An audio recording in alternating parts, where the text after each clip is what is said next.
Deep in the depths of the nowhere lays a dry and decrepit desert. At the heart of this desert lies an abandoned city, filled with strange statues, and the only living things are crows, scarabs, and a giant creature who roams the streets.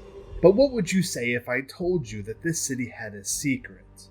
A secret that involves sacrifices, a false god, a curse, and something so horrifying that it shakes the nowhere to its core. My name is HulkingEnigma, and welcome to my lore dive, where we dive into the lore of horror games to see what lurks beneath the surface.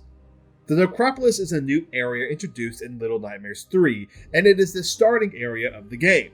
This area holds a lot of secrets, but the biggest one is what in the world happened here. The massive city is reduced to a play place of a monstrous creature. Well, I have a theory, and I think it's a good one. First, let's discuss what was.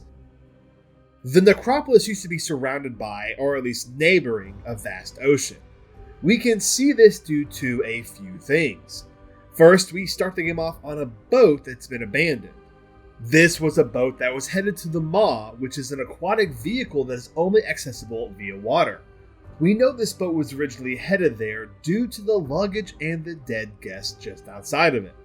We also can see a picture of the Maw hanging inside the room we wake up in.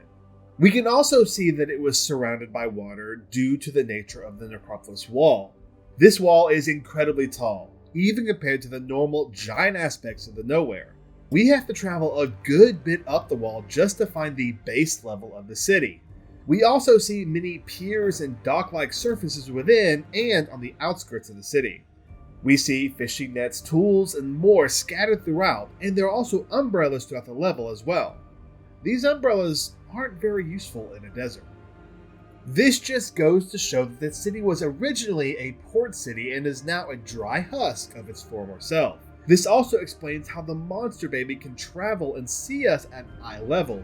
It's walking on the former sea floor.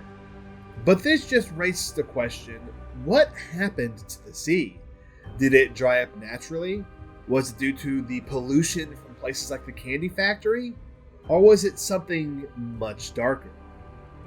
The Necropolis is located in the Spiral, and like many other places in the nowhere, it is full of a mysterious force. Like the Maw and the Pale City, the Spiral has a driving force operating it. For the Maw, it was hunger.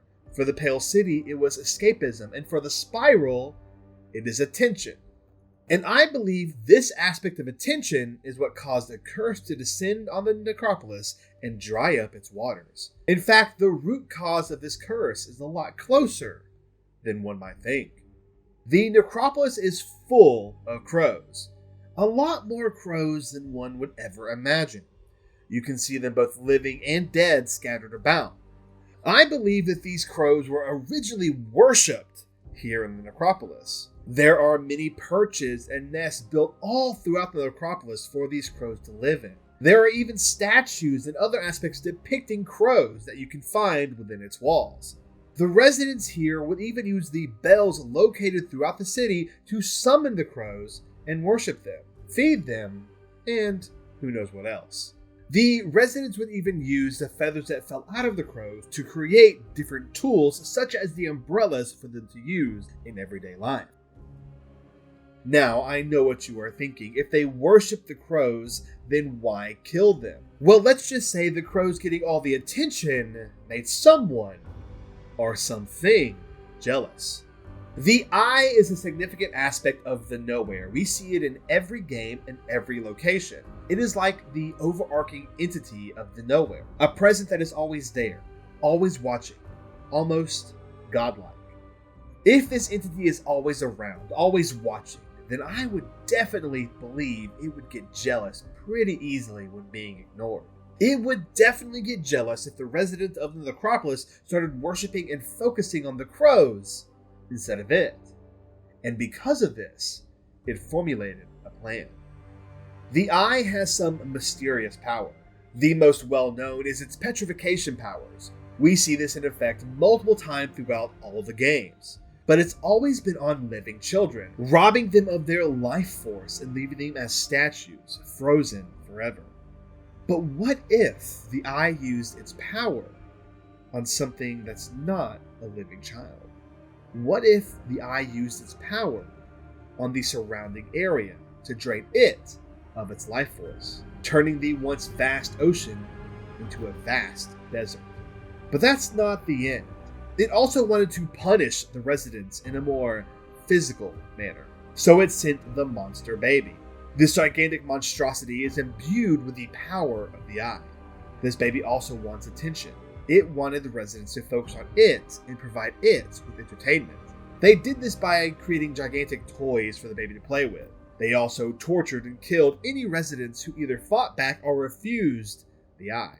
After torturing them, they would hang them outside so the baby could see their faith. But it wasn't enough. The baby wanted more attention, more playthings, more toys. So sacrifices had to be made. The residents started sacrificing themselves to the baby to become her playthings. And we can actually see these horrific sacrifices during the game. At one point during the game, Lo and Alone walk past a group of residents. And this group of residents is gathered around another resident in a painted eye, with the skulls of the crows around it.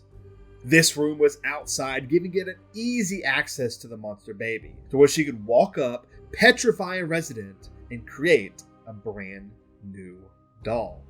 We also see rooms designed with the baby in mind, giving her the perfect view to watch and petrify residents as they butcher crows and sacrifice themselves to the eye.